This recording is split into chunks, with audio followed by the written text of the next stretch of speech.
আল্লাহর গুণবাচক নামসমূহ এগুলোর ফজিলত অনেক বেশি। হযরত রাসূল সাল্লাল্লাহু আলাইহি সাল্লাম ইরশাদ করেছেন, আল্লাহর আসমায়ে হুসনা অর্থাৎ আসমাউল হুসনা অর্থাৎ আল্লাহর ৯৯টা নাম, এ সকল নাম দ্বারা দোয়া চাইতে আল্লাহর আদেশ করেছেন। মানে এগুলো দোয়া দিয়ে আমাদেরকে নাম দিয়ে অবশ্যই দোয়া করতে আল্লাহ তাআলা আদেশ করেন। যে ব্যক্তি ৯৯টি নাম মুখস্থ করে পাঠ করবে সে জান্নাতে প্রবেশ করবে। এটা খুবই গুরুত্বপূর্ণ একটা বিষয়। আমরা তো এত লেখাপড়া মুখস্থ করি, কিন্তু এই ৯৯টা নাম মুখস্থ করা সেই তুলনায় আমাদের জন্য অনেক সহজ হবে। আমাদের উচিত এই ৯৯টা নাম মুখস্থ করা। তাহলে অবশ্যই সে জান্নাতে প্রবেশ করবে এবং সেই নামগুলো ধরে যদি আল্লাহর কাছে আমরা চাই, কারণ প্রত্যেকটা নামের তো অর্থ আলাদা আলাদা। যদি আমরা এগুলো ধরে আল্লাহর কাছে যদি চাই, তাহলে আল্লাহ তাআলা আরো বেশি খুশি হবেন এবং আমাদের জান্নাতে যাওয়ার পথ সুগম হবেন এবং আমরা আল্লাহর কাছে যা চাই সেগুলো পাইতেও আমাদের জন্য সুবিধা হবে। তাহলে আমরা এগুলো পড়ে দেখি। আমরা নামের অর্থসহ নামগুলো জানি। আল্লাহ পাকের নাম, যেটা আমরা প্রতিনিয়ত বলি আর রহমানু, দয়াময়।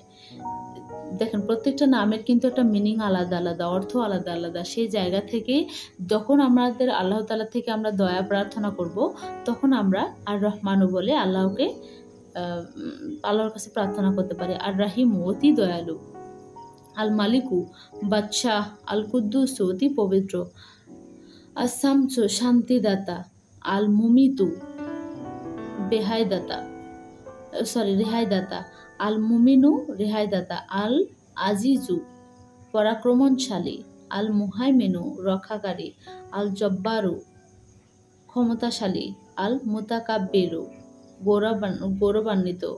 আল খালিকু, সৃষ্টিকর্তা। আল বারিউ, সৃষ্টিকর্তা। আল মুসাইরু, আকৃতি গঠনকর্তা। আল গফফারু, গুনাহ মাফকারী। আল কাহ্হারু, মহাশক্তিদাতা। আল ওয়াহ্হাবু, দাতা। আর রাজ্জাকু, রিজিক দাতা। আল ফাত্তাহু, বিজয়দাতা। আল আলিমু, সর্বজ্ঞ। এখানে আমরা 20টা নাম পড়লাম। এভাবে করে আল্লাহর ৯৯টা নাম রয়েছে। আল কাবিজু, আয়ত্তকারী। আল বাসিতু, প্রসারকারী। আল খাফিজু, পানকারী। আর রাফিউ, উন্নতি দানকারী। ঠিক এইভাবে করে সব নামগুলো আমরা মুখস্থ করতে পারি। একদিনে না পারেন, আপনি 10টা করে পড়েন, 10টি করে, 5টি করে, এইভাবে করে পড়লে কিন্তু আপনি যদি শিডিউল করে পড়েন, ভাগ করে নিয়ে পড়েন, তাহলে আপনার অনেক সহজ হবে এগুলো পড়তে। তো আশা করি আপনাদের এই পরামর্শটি ভালো লাগবে। সবাই 5টি করে হোক, 10টি করে হোক, এই নামগুলো আমরা অবশ্যই সবাই মুখস্থ করব, যেটি আমাদের জীবনের জন্য খুবই গুরুত্বপূর্ণ একটা বিষয়। ধন্যবাদ সবাইকে।